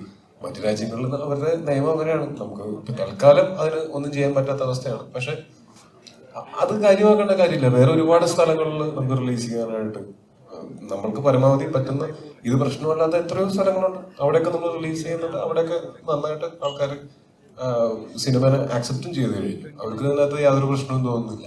അത് ഓരോ രാജ്യങ്ങളുടെ നിയമങ്ങളാണ്. അതല്ലാതെ ഇനിയും അടുത്ത ആഴ്ചയൊക്കെ ആകുമ്പോഴത്തേക്കും ഇനിയും കൂടുതൽ സ്ഥലങ്ങളിലേക്ക് ഞങ്ങൾക്ക് കഴിഞ്ഞ ആഴ്ച ഈ റിലീസ് ചെയ്തപ്പോൾ സൈമൾട്ടേനിയസ്ലി ഔട്ട്സൈഡ് ഇന്ത്യ പല സ്ഥലങ്ങളിലും റിലീസ് ചെയ്യാനായിട്ട് നമുക്ക് പറ്റിയിട്ടില്ലായിരുന്നു, പല കാരണങ്ങൾ കൊണ്ട്. അത് ഇനിയിപ്പോ നെക്സ്റ്റ് വീക്ക് ഒക്കെ ആയിട്ട് അതും ഉണ്ടാവും. ഈ ഭേദഗതികൾ എല്ലാത്തിലും കാറ്റഗറൈസ് ചെയ്യപ്പെടുന്നുണ്ടോ? നമ്മുടെ നാട്ടിലാണെങ്കിലും പല കാര്യങ്ങളും. നിങ്ങള് സൗദിയെ പറ്റി നമുക്കെല്ലാവർക്കും അറിയാം. ഞാൻ 2019 പോയപ്പോ കണ്ടിട്ടുള്ള സൗദി അല്ല ഞാൻ പിന്നീട് 2023 പോയപ്പോ കണ്ടത്. അപ്പോ അതിനതിന്റെ സമയം കൊടുക്കും. അവരുടേതായിട്ടുള്ള ഭേദഗതികൾ വരുത്തുന്നുണ്ട്. ഇപ്പോ 2019 ഇന്ത്യ ഉണ്ടായിരുന്നതിനേക്കാൾ പ്രോഗ്രസീവായിട്ടാണോ റിഗ്രസീവായിട്ടാണോ നമ്മൾ മാറിയിരിക്കുന്നതെന്ന് ചോദിച്ചു കഴിഞ്ഞാൽ അത് ഭയങ്കര ഒരു ക്വസ്റ്റ്യനാണ്. നിങ്ങൾക്ക് തന്നെ കഴിഞ്ഞ 5-6 വർഷം കൊണ്ട് പുരോഗതിയാണോ ഉണ്ടായിരിക്കുന്നത് അല്ലെങ്കിൽ അധോഗതിയാണോ ഉണ്ടായിട്ടുള്ളത്? എനിക്ക് അക്കാര്യത്തിൽ സംശയമുണ്ട്. താങ്കൾക്ക് എന്താ തോന്നുന്നു, പുരോഗതിയാണോ? എനിക്ക് അക്കാര്യത്തിൽ സംശയമുണ്ട്. താങ്കൾക്ക് എന്ത് തോന്നുന്നു? എനിക്കാണ് സംശയത്തിൽ. ടോനോച്ചേട്ടൻ പറഞ്ഞതുപോലെ നമ്മൾ കുറച്ച് വർഷം കൂടെ കഴിഞ്ഞാൽ ഇത് മാറി ചിന്തിക്കുന്ന ഒരു അവസ്ഥയിലേക്ക് എത്തും. കാരണം വളരെ കുറച്ച് വർഷമായിട്ടുള്ള അവിടെ സ്ത്രീകൾക്ക് ഡ്രൈവിംഗ് ലൈസൻസ് കൊടുത്തു തുടങ്ങിയിട്ടുള്ളത്. അപ്പം അതിന്റെ ഒരു പുരോഗതി അല്ലെങ്കിൽ അതിന്റെ മാറ്റമൊക്കെ സംഭവിക്കുന്ന പ്രതീക്ഷയുണ്ട്. എനിക്ക് തോന്നുന്നു മറ്റെല്ലാ സ്ഥലത്തും വലിയ പ്രശ്നമൊന്നും ഇല്ലാതെ തന്നെ കടന്നു പോകുന്നുണ്ട് നമ്മൾ. ചില വിവരണങ്ങൾ പുറത്തു വിടുന്നപ്പം ഈ സിനിമ ഇന്ന് ഇന്നലെ ഇറങ്ങിയിരിക്കുകയാണ്. ഇനി ഒരു മാസം കഴിയുമ്പോൾ അവർ ഇതിന്റെ എമൗണ്ട് പുറത്തു വിടുന്നത്. ആരെങ്കിലും കള്ളക്കടത്ത് നടത്തുന്നതെന്ന് എനിക്ക് അങ്ങനെ വേണം അറിയാനായിട്ട്. അങ്ങനത്തെ സംഭവങ്ങളൊക്കെ നടക്കുന്നുണ്ട്. ഒരു ആക്ടറാണ്, ഇപ്പോൾ നിർമ്മാതാവായിട്ടുണ്ട്. അത്തരം ഒരു രീതി ഒരു സിനിമ നിർമ്മിക്കാൻ വരുന്ന, ഇപ്പം ടോവി ഇവിടെ ഉള്ള ആൾ വരുന്നു, ഇപ്പൊ ടോവിയുടെ സിനിമ പുറത്ത് നിന്ന് ഒരാൾ നിർമ്മിക്കാൻ വരുമ്പോൾ ഈ സിനിമ മലയാള സിനിമയുള്ള പരാജയത്തിന്റെ കണക്കുകൾ അവതരിപ്പിക്കുമ്പോൾ ഒരു നിർമ്മാതാവ് സ്വയം മാറിപ്പോകുന്ന സാഹചര്യം പല സിനിമയ്ക്കൂടെ സംഭവിച്ചിട്ടുണ്ട്. അത്തരം ഒരു രീതിയൊക്കെ ഇപ്പൊ നിർമ്മാതാവ് എന്ന നിലയിൽ തന്നെയാണ് ഞാൻ ചോദിക്കുന്നത്. അങ്ങനെ അത്തരം രീതിയൊക്കെ തുടർന്നു കഴിഞ്ഞാൽ മലയാള സിനിമയ്ക്ക് നഷ്ടങ്ങൾ ഉണ്ടാകുമെന്ന് പേഴ്സണലി എന്റെ അഭിപ്രായം കേട്ടോ. നഷ്ടങ്ങൾ ഉണ്ടാവുള്ളൂ, അതിന് പുരോഗതി ഒരിക്കലും ഉണ്ടാകില്ല. ആ രീതി എങ്ങനെയാണ് ടോവി കാണുന്നത്? നമുക്കത് ആരെയും പറഞ്ഞു മനസ്സിലാക്കാനോ അങ്ങനെ അത് പറഞ്ഞു നന്നാക്കാനോ ഒന്നും നമുക്ക് പറ്റില്ല. പക്ഷെ നമ്മളിതിന്റെ ഫാക്ടുകൾ നമ്മൾ ചിന്തിക്കുകയാണെങ്കിൽ, ഫാക്ട് ചെക്ക് ചെയ്യുകയാണെങ്കിൽ, കഴിഞ്ഞ കൊല്ലത്തെ 2024 മലയാള സിനിമയുടെ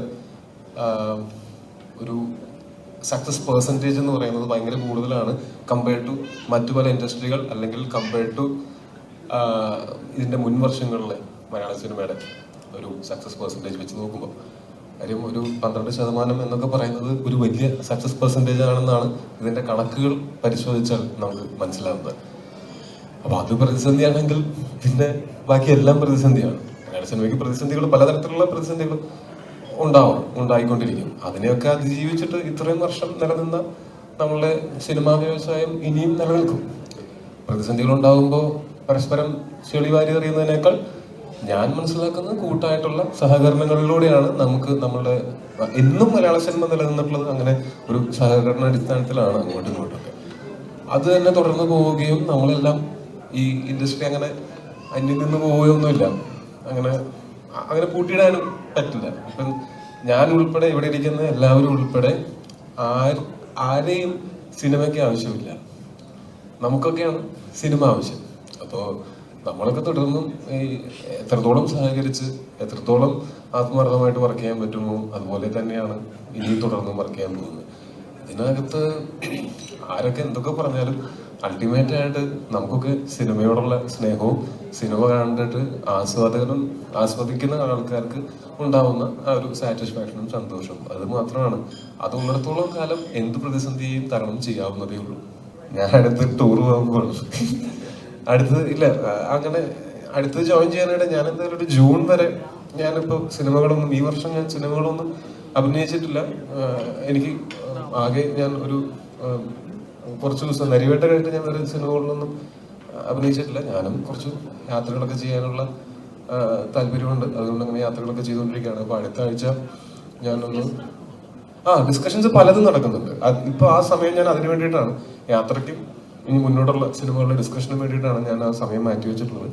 അതിൻ്റെ ഒപ്പം ഇപ്പൊ അടുത്ത ആഴ്ച ഞാനൊന്ന് തായ്വാനിൽ പോവാണ്. നമ്മുടെ തായ്പേയിൽ ഗോൾഡൻ ഹോഴ്സ് ഫിലിം ഫെസ്റ്റിവലിൽ ഫാന്റസി ഓഫ് ദ ഇയർ എന്ന് പറഞ്ഞിട്ട് നമ്മളുടെ AR അവിടെ സ്ക്രീൻ ചെയ്യപ്പെടുന്നുണ്ട്. അപ്പോൾ ഞാൻ വേറെ ഏതെങ്കിലും സിനിമയുടെ ഷൂട്ടിലായിരുന്നെങ്കിൽ എനിക്ക് തായ്പേയി കാണാൻ പറ്റൂലായിരുന്നു. അപ്പൊ ഞാൻ ഫ്രീ ആണെങ്കിൽ വാ എന്റെ റൂമിൽ കിടക്കാം. ഓക്കെ, അപ്പൊ അങ്ങനെ അതിന് പോകുന്നുണ്ട്. അപ്പൊ അങ്ങനെ പിന്നെ ഫാമിലി ആയിട്ടൊക്കെ കൂടുതൽ സമയം സ്പെൻഡ് ചെയ്യാനായിട്ട്.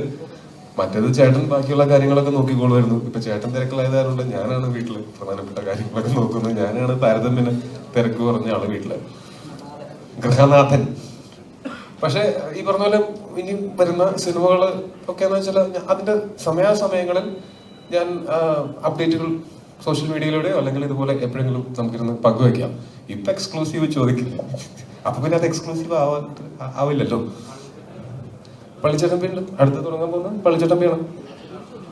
അല്ല, ഈ വർഷം ഇപ്പൊ ജൂൺ തൊട്ട് പള്ളിച്ചട്ടമ്പിയിൽ ഷൂട്ട് തുടങ്ങണം.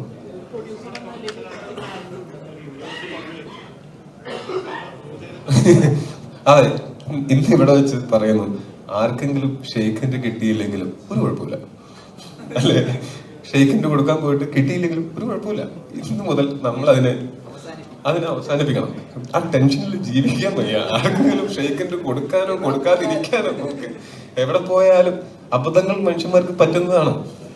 അങ്ങനെ ഒരു അബദ്ധം എനിക്കും പറ്റി, ഇവരെ പറ്റി, കുറെ ആൾക്കാർക്കും പറ്റി. പക്ഷെ അങ്ങനത്തെ ഒരു പ്രഷറിലേക്ക് ആൾക്കാരെ തള്ളിവിടാതിരിക്കുക. കഴിയുമെങ്കിൽ ആ യൂണിവേഴ്സ് നിങ്ങൾ എല്ലാവരും കൂടെ ഒന്ന് അവസാനിപ്പിക്കുക. ഗോപാലേട്ടന് സ്തുതി.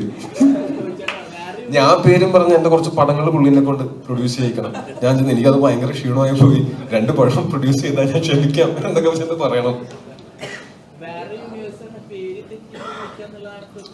എന്താ പേര്? അനസ് തെറ്റി വിളിച്ച ഭയങ്കര മോശമായി പോകും. ഓക്കെ ഓക്കെ ഓക്കെ ഓക്കെ, പോട്ടെ പോട്ടെ പോട്ടെ. ഞാൻ അവിടെ ഒരു തമാശ ഉദ്ദേശിച്ചതാണ്, നടന്നില്ല. പോട്ടെ.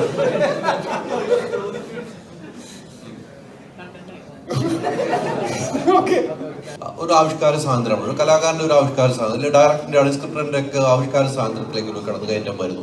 ഇത്തരം ഒരു പ്രവണത മലയാള സിനിമ ഇപ്പം ടോവി പറഞ്ഞ പോലെ മലയാള സിനിമ ഏറ്റവും വിജയത്തിലൂടെ പോകുന്ന കാലഘട്ടത്തിലാണ് പോകുന്നത്. അത്തരം ഒരു പ്രവണത വരുമ്പോൾ എങ്ങനെയാണ് ഈ സിനിമയൊക്കെ മുന്നോട്ട് പോകാന്ന് ചിന്തിക്കേണ്ടതായിട്ട് വരില്ലേ? എന്താ പറയാ, ഇത് വലിയ വലിയ കാര്യങ്ങളാണിത്. എന്നെ കണ്ടാൽ വിവര വിദ്യാഭ്യാസമൊക്കെ ഉണ്ടെന്ന് തോന്നുമെങ്കിലും അതൊന്നും ഇല്ല. അവിടെ കൈ വെച്ചിട്ട് നാളെ എന്റെ പടത്തെ പടം പോകുമ്പോൾ അവിടെ കട്ട് ചെയ്ത് മാറ്റുമൊരു അത് വളരെ ഉത്തരവാദിത്തപ്പെട്ട ജോലിയുള്ള ഒരു സംഭവമല്ലേ. അതിന് കുറ്റം പറയാൻ പറ്റില്ല. സിനിമകൾ പല പ്രായക്കാർക്കും കാണാനുള്ളതാണല്ലേ. സോ പ്രായത്തിനുള്ള സെൻസറിങ് കാര്യങ്ങളൊക്കെ എന്തായാലും വേണ്ടത് തന്നെയാണ്. അങ്ങനെ വെറുതെ അങ്ങനത്തെ പിന്നെ ഒരു നമ്മളെ വെട്ടിമാറ്റുക എന്ന് പറയുന്ന സംഭവമൊന്നും ഒരു പടത്തിനൊന്നും ചെയ്തിട്ടില്ല എന്നാണ് എനിക്ക് തോന്നുന്നത്. അത് ആവശ്യമുണ്ടെന്ന് വെച്ചാൽ ആവശ്യമുള്ളത് തന്നെയാണ്. സെൻസർ കഴിഞ്ഞിട്ട് വീണ്ടും വെട്ടുന്ന രീതിയിലേക്ക് വരുന്നു. അതാണല്ലോ ഇവിടുത്തെ ഏറ്റവും വലിയ പ്രശ്നം. സെൻസർ കഴിഞ്ഞിട്ട് ശരിയായിട്ടുണ്ടാവില്ല. അത് നേരത്തെ വെട്ടി അത് ഒരിക്കൽ വെട്ടി ശരിയായിട്ടുണ്ടാവില്ല. അപ്പൊ ഒന്നര വെട്ടിയിട്ടുണ്ടാവും. ഈസി ആയിട്ട് കാണുവാണ്. സീരിയസ് കാണാൻ പറ്റുമോ? സെൻട്രൽ ഗവൺമെന്റിന്റെ എന്താണ്, സെൻട്രൽ ഗവൺമെന്റിന്റെ ഇതാണത്. ഇഡിയെ ഭയക്കുന്നു. ഞാനോ അത്ര നമുക്ക് അതിന് പേടി. അത് നടക്കട്ടെ, അത് സെൻസർ ചെയ്യട്ടെ. എത്ര നാൾ ചെയ്യുമല്ലേ നോക്കാം നമുക്ക്. മിന്നൽ മുരളി നടന്നുകൊണ്ടിരുന്നപ്പോ പ്രൊഡക്ഷന്റെ സൈഡിൽ നിന്ന് ഒത്തിരി പ്രഷർ ഉണ്ടായിരുന്നു എന്ന് പറഞ്ഞു ഒരു ഇന്റർവ്യൂ പറഞ്ഞു. ഇപ്പോ ഇനി മിന്നൽ മുരളി 2 സംഭവിക്കുമ്പോൾ ഇപ്പൊ ബേസിലായിട്ട് ഒരു ലീഡ് റോൾ ചെയ്യുന്ന ഹീറോ ആണ്. ഇനി അങ്ങനെ രീതിയിലുള്ള പ്രഷറിലൂടെ ഒരു സിനിമ ചെയ്യാൻ അങ്ങനെ ഒരു പ്രൊഡക്ഷൻ സൈഡിൽ നിന്ന് പറയുകയാണെങ്കിൽ എന്തായിരിക്കും പറയാൻ? ഇല്ല, അങ്ങനെ പ്രഷർ ഉണ്ടാവുക എന്ന് പറയുന്നത് സ്വാഭാവികമായിട്ടും ഉണ്ടാകുന്ന പ്രഷറാണ്. ഇപ്പോൾ ഈ സിനിമയിലാണെങ്കിലും മരണമാസത്തിന് ശിവപ്രസാദിന് പ്രഷർ ഉണ്ടായിരുന്നു എന്ന് ചോദിച്ചാൽ ശിവപ്രസാദ് പ്രഷർ ഉണ്ടായിരുന്നേ പറയുള്ളൂ. തീർച്ചയായിട്ടും സിനിമയുടെ സ്കെയിലും അതും ഇതൊക്കെ ആയിട്ടുള്ള ഡിമാൻഡ് ചെയ്യുന്നതിൻ്റെതായിട്ടുള്ള പ്രഷർ എന്തായാലും നമ്മൾ ഇവിടുത്തെ ഒരു റീജിയണൽ ഇൻഡസ്ട്രി ആകുമ്പോൾ ഉണ്ടാകുന്ന എല്ലാ പ്രശ്നങ്ങളും എന്തായാലും ഏത് സിനിമ ചെയ്താലും ഉണ്ടാവും. അതിപ്പോൾ മിന്നൽ മുരളി 2 ചെയ്താലും ഒക്കെ അതിനനുസരിച്ചിട്ട് അതിൻ്റെതായിട്ടുള്ള പ്രഷർ എന്തായാലും ഉണ്ടാവും. കാരണം ആ സിനിമ ആസ്പയർ ചെയ്യുന്ന അതിലും വലിയൊരു സിനിമയായിട്ടായിരിക്കും. അപ്പോൾ തീർച്ചയായിട്ടും ആ ബജറ്റിലും വലിയ സിനിമയായിട്ടായിരിക്കും അത് അതിൻ്റെ ഒരു അംബീഷൻ എന്ന് പറയുന്നത്. അപ്പോൾ തീർച്ചയായിട്ടും അത് പ്രഷറിൽ തന്നെ വർക്ക് ചെയ്യാൻ പറ്റുള്ളൂ. പ്രഷറിൽ അങ്ങനെ ചെയ്യുമ്പോഴാണ് ആക്ച്വലി നമുക്കും കൂടുതൽ ക്രിയേറ്റീവ് ആവുകയും കൂടുതൽ ഇന്നോവേറ്റീവായിട്ടൊക്കെ നമുക്ക് പുതിയ കാര്യങ്ങൾ ചെയ്യാനും പറ്റുക. നമ്മൾ ഭയങ്കര ലക്ഷറിയിൽ നമ്മൾ വർക്ക് ചെയ്ത് കഴിഞ്ഞാൽ നമ്മൾ താഴോട്ട് ഉഴപ്പിപ്പോകും. ഇത് ശരിക്കും നമ്മൾ കുറേ സിനിമകളിൽ വർക്ക് ചെയ്യുമ്പോൾ നമ്മൾ കാണുന്നതെന്ന് വെച്ചാൽ എപ്പോഴും പ്രൊഡ്യൂസറും ഡയറക്ടറും തമ്മിൽ നിരന്തരമായിട്ട് അങ്ങനെയുള്ള കോൺഫ്ലിക്റ്റുകൾ ഉണ്ടായിക്കൊണ്ടിരിക്കണം എന്നാണ്. അത് രണ്ട് സൈഡിൽ നിന്ന് നോക്കുന്ന സമയത്ത് ഒരു ഡയറക്ടർ അങ്ങനത്തെ കോൺഫ്ലിക്റ്റുകൾ ഇല്ലാതെ വീക്കായി പോയി കഴിഞ്ഞാൽ ചിലപ്പോൾ സിനിമയ്ക്ക് ആവശ്യമുള്ള സാധനങ്ങൾ ചോദിച്ച് മേടിക്കാൻ പറ്റാണ്ടായി പോകും. അങ്ങനെ ആവശ്യമുള്ള സാധനങ്ങൾ ചോദിച്ച് മേടിക്കാൻ വേണ്ടിയിട്ട് ഡയറക്ടറും ഫൈറ്റ് ചെയ്യണം. എന്നാൽ അമിത ചെലവോ അനാവശ്യ ചെലവോ ഇല്ലാതിരിക്കാൻ വേണ്ടിയിട്ട് പ്രൊഡ്യൂസറും ഫൈറ്റ് ചെയ്യണം. അതിന്റെ പേരിലുള്ള പ്രഷറാണ് ഉണ്ടാവുന്നത്. പക്ഷെ ഏറ്റവും നന്നായിട്ട് ഈ പറഞ്ഞ ഇങ്ങനത്തെ കോൺഫ്ലിക്റ്റുകൾ ഉണ്ടാവുന്നതിനെ പരിഹരിച്ച് സിനിമയ്ക്ക് എന്താണോ ആവശ്യം അത് നേടിയെടുക്കുന്ന ഡയറക്ടറും അനാവശ്യമായിട്ടുള്ള എന്തുണ്ടോ അതൊക്കെ കട്ട് ചെയ്ത് മാറ്റുന്ന പ്രൊഡ്യൂസറുമുള്ളൊരു സിനിമയാണ് ഏറ്റവും അതിന്റെ കറക്റ്റ് ബഡ്ജറ്റിൽ ഏറ്റവും നല്ല ഔട്ട്പുട്ട് നമുക്ക് ഉണ്ടാക്കാൻ പറ്റുക. അപ്പൊ അതുകൊണ്ട് അങ്ങനെ ഉണ്ടാവുന്ന അഭിപ്രായ വ്യത്യാസങ്ങളും ഒക്കെ സിനിമയ്ക്ക് ഗുണമേ ചെയ്യുള്ളൂ. പിന്നെ എപ്പോഴും നമ്മൾ ഈ നമ്മളുടെ ഈ നമുക്ക് കുറേ വെല്ലുവിളികളും പ്രതിസന്ധികളും കുറേ കോൺസ്ട്രെയിൻസും ഒക്കെ നമുക്കുണ്ടാവും. അതൊക്കെയാണ് നമ്മളെ കൊണ്ട് കൂടുതൽ ക്രിയേറ്റീവായിട്ട് ചിന്തിക്കാനും അങ്ങനെ സിനിമകൾ എടുക്കാനും ഒക്കെ സഹായിക്കുന്നത്. ഭയങ്കര കൺവീനിയന്റ് ആയിട്ടുള്ള സാഹചര്യങ്ങളിൽ നമ്മുടെ ക്രിയേറ്റിവിറ്റി ഉറപ്പായിട്ടും വളരെ സ്ട്രഗിൾ ചെയ്യും. അത് ആ കൺവീനിയൻസ്, പല മൈനർ ഇൻകൺവീനിയൻസസ് ചിലപ്പോൾ നമുക്ക് ഉണ്ടാക്കി തരുന്നത് ചിലപ്പോൾ ഒരു പുതിയൊരു ക്രിയേറ്റീവ് രീതികളോ അങ്ങനത്തെ പുതിയ കാര്യങ്ങളിലേക്ക് നമ്മൾ പരീക്ഷിച്ച് നോക്കുന്നത് അങ്ങനത്തെ ഇൻകൺവീനിയൻസസ് ഉണ്ടാകുമ്പോഴാണ്. അപ്പൊ നല്ലതാണ് അങ്ങനെ പ്രശ്നം. അല്ല, നമ്മള് ഉറപ്പായിട്ട് നമ്മൾ അങ്ങനത്തെ കാര്യങ്ങളിൽ, അതായത് ബഡ്ജറ്റ് അമിതമായിട്ട് ഇപ്പൊ മഴ കൊണ്ടുള്ളത് നമുക്കറിയാം, അതല്ലാതെ അമിതമായിട്ട് പോവാതിരിക്കാൻ ഞാനും, എന്നാൽ ഈ സിനിമയ്ക്ക് ആവശ്യമുള്ളതെല്ലാം നേടിയെടുക്കാനായിട്ട് ശിവനും അങ്ങനെ നിന്നാൽ മാത്രമേ നമുക്ക് ഐഡിയൽ ബഡ്ജറ്റിൽ ഒരു ഐഡിയൽ ഔട്ട്പുട്ടുള്ള സിനിമ ഉണ്ടാക്കാൻ പറ്റുള്ളൂ. അത് ഹെൽത്തിയാണെന്നാണ് ഞാൻ വിശ്വസിക്കുന്നത്. അല്ലെങ്കിൽ ഒരു സിനിമയ്ക്ക് ഇപ്പൊ ബജറ്റിന്റെ കാര്യം പറയുമ്പോൾ ഒരു കാര്യം ചോദിച്ചത്, ഇപ്പം കൃത്യമായ കാര്യങ്ങളാണ് ഇപ്പൊ പറഞ്ഞു വെക്കുന്നത്. നമുക്ക് സിനിമയുടെ നമ്മളിപ്പോൾ ആദ്യം നിർമ്മാതാക്കളുടെ സംഘടന കൊടുക്കുന്ന ഒരു ബജറ്റ് ഉണ്ടാവും, നമ്മൾ സിനിമയുടെ ബജറ്റ് കൊടുക്കും. ഇത് അമിതമായി കൂടി എന്ന് നിർമ്മാതാക്കൾ പറഞ്ഞു. പക്ഷെ അതിന്റെ കൂടുന്ന കാരണമാണ് ഇപ്പൊ പറഞ്ഞത്. മഴ പെയ്തു കഴിഞ്ഞാൽ നമുക്ക് ദിവസം കൂടുന്നു. നമ്മൾ പൈസ കൊടുത്തില്ല, നിർമ്മാതാവ് പൈസ കൊടുത്തുകൊണ്ടിരിക്കണം. ആ ആദ്യം കൊടുക്കുന്ന കണക്ക് മാത്രമേ നിർമ്മാതാക്കളുടെ സംഘടനയിലുള്ളൂ. പിന്നീട് മഴ കൂടി, ആ മഴ കൂടിയപ്പോൾ എനിക്ക് ഇത്രയായിരുന്നു, അവിടെ കണക്ക് കൊടുക്കാനോ കണക്ക് ചോദിക്കാനോ അവർ വരുന്നില്ല. അത്തരം രീതികൾ കൃത്യമായി ഇടപെടാതെയാണ് ഇവർ ചില പണമിടപാട് പുറത്തുവിടുന്നത്. ഇപ്പം ടോവിക്ക് തന്നെ ഈ സിനിമയ്ക്ക് കൊടുത്തതിന് ബജറ്റ് ആയിരിക്കില്ല ഇപ്പോൾ ഈ സിനിമ തീരുമ്പോൾ, ഒരിക്കലും ആയില്ല. എത്ര ദിവസം മഴ പെയ്തെന്ന് പറയുമ്പോൾ തന്നെ നമുക്കറിയാം എത്ര പേർക്ക് പൈസ കൊടുക്കണം. ബാറ്റ ഉൾപ്പെടെ, നെറ്റ് ബാറ്റയാണ്, ഇരട്ടി ബാറ്റയാണ് വരുന്നത്, അതുൾപ്പെടെ ബജറ്റ് കൂടുകയാണ്. അതൊന്നും കണക്കിൽ പെടുത്താതെയാണ് നിർമ്മാതാക്കൾ ചില കണക്കുകൾ പുറത്തു വിടുന്നതെന്ന് തോന്നുന്നു. കണക്കിൽ പെടുത്തിയിട്ട് കണക്കുകൾ പുറത്തു വിട്ടാലും എന്താ വ്യത്യാസം? ഇത് പൈസ നമുക്ക് ഈ സിനിമയ്ക്ക് ആവശ്യമുള്ള ബഡ്ജറ്റ് ഈ സിനിമയ്ക്ക് ആയിട്ടുണ്ട്. മഴ പോലുള്ള കാര്യങ്ങൾ നമുക്ക് നിരോധിക്കാനൊന്നും പറ്റില്ലല്ലോ. ഒരു വർഷത്തിൽ ഒരു 8-9 മാസം മഴയുള്ള ഒരു സംസ്ഥാനമായിട്ട് നമ്മളുടെ മാറിക്കൊണ്ടിരിക്കുന്നു. അപ്പൊ നമുക്ക് അതിനനുസരിച്ച് അഡ്ജസ്റ്റ് ചെയ്ത് ഷൂട്ട് ചെയ്യുക, അങ്ങനത്തെ ഒരു ബഫർ കാണുക എന്നുള്ളതല്ലാതെ നമുക്ക് എന്ത് ചെയ്യാൻ പറ്റും? ആരെ ബ്ലെയിം ചെയ്യാൻ പറ്റും? നമുക്ക് പ്രപഞ്ചത്തിനെ ബ്ലെയിം ചെയ്തിട്ട് ഒന്നും ചെയ്യാൻ പറ്റില്ലല്ലോ. ഓക്കെ, അതെല്ലാം ഈ പറഞ്ഞ പോലെ കാലാകാലങ്ങളായിട്ട് നടക്കുന്ന പോലെ തന്നെ ഇനിയും നടന്നുകൊണ്ടിരിക്കും. പണ്ടും മഴയുണ്ടായിരുന്നു, ഇപ്പോഴും മഴയുണ്ട്. നമ്മൾ അതിനനുസരിച്ച് എല്ലാവരും കൂടെ സഹകരിച്ച്, ഞാൻ നേരത്തെ പറഞ്ഞതാണ്, സഹകരണ അടിസ്ഥാനത്തിൽ മുന്നോട്ട് പോവുക എന്നുള്ളത് തന്നെയാണ്. ഒത്തിരി സന്തോഷം കേട്ടോ, നല്ല സിനിമ. വാട്സാപ്പ് വഴി ഇംഗ്ലീഷ് പഠിക്കാൻ ഇംഗ്ലീഷ് കഫേ ഉള്ളപ്പോൾ ഇംഗ്ലീഷ് ഒരു വിഷയമേ അല്ല. English cafe presents you the perfect English. English Cafe, we present you the perfect English. WhatsApp now 9633 888 575.